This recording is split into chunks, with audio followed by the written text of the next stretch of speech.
তৃণমূল কংগ্রেস কয় প্রকার? 21শে জুলাইয়ের শহীদ দিবস কারা করবে? এই সকল একাধিক প্রশ্ন এখন ঘোরাফেরা করছে রাজনৈতিক মহলে। আর যখন 21শে জুলাই ধর্মতলায় তৃণমূলের সভা নিয়ে চারদিকে বিতর্ক দানা বাঁধতে শুরু করেছে, সেই সময় কেন্দ্রীয় প্রতিমন্ত্রী সুকান্ত মজুমদারের বেশ কয়েকটি উত্তর রীতিমতো হাসির বাতাবরণ তৈরি করেছে সমাজ মাধ্যমে। সম্প্রতি কলকাতা বিমানবন্দরে কেন্দ্রীয় প্রতিমন্ত্রী সুকান্ত মজুমদারকে 21শে জুলাইয়ের মঞ্চ কারা করবে শহীদ দিবস ইত্যাদি নিয়ে প্রশ্ন করা হলে তিনি উত্তরে জানান, তৃণমূল কংগ্রেস এখন দুই প্রকার। একটি হলো টিএমসিএম অর্থাৎ মার্ক্সবাদী, আর একটি হলো টিএমসিকে অর্থাৎ টিএমসি কালীঘাট। এখন কে কোনটা নেবে তাদের বিষয়। মমতা বন্দ্যোপাধ্যায় কংগ্রেসের থেকে শহীদ দিবস চুরি করেছিলেন, এখন তাদের সঙ্গে বাটপারি করছেন অন্যজন। এটা চোর বাটপারের ব্যাপার, এসবের মধ্যে আমরা নেই।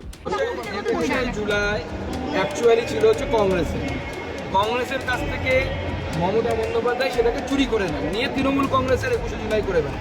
এখন তৃণমূল কংগ্রেসের মধ্যে দুটো ভাগ, একটা বামপন্থী ভাগ মানে তৃণমূল কংগ্রেস টিএমসিএম মার্ক্সবাদী, আর একটা টিএমসি কালীঘাট। এবার কে কোনটা নেবে তাদের বিষয়। যেটা বোঝা যাচ্ছে মমতা বন্দ্যোপাধ্যায় 21শে জুলাইটা কংগ্রেসের কাছ থেকে চুরি করেছিলেন, আর এরা এখন চোরের উপর বাটপারি করছে। চোর আর বাটপারের কারবারের মধ্যে আমরা নেই। এখানেই শেষ নয়, এর পাশাপাশি তিনি কটাক্ষ করে এটাও জানান, টিএমসির এখন দুটো ভাগ, কারা কাকে ল্যাং মারবে সেটা তাদের ব্যাপার। ওরা ল্যাং মেরে খেলে নি, তারপর যারা জিতে আসবে তাদের সঙ্গে আমাদের লড়াই। আমি তো বললাম টিএমসি এখন দুটো, টিএমসিএম মার্ক্সবাদী আর টিএমসি কালীঘাট। কোন টিএমসি কাকে ল্যাং মারবে তাদের ব্যাপার, ওরা ল্যাং মেরে খেলে নি, তারপরে যে জিতে আসবে তার সাথে আমাদের লড়াই।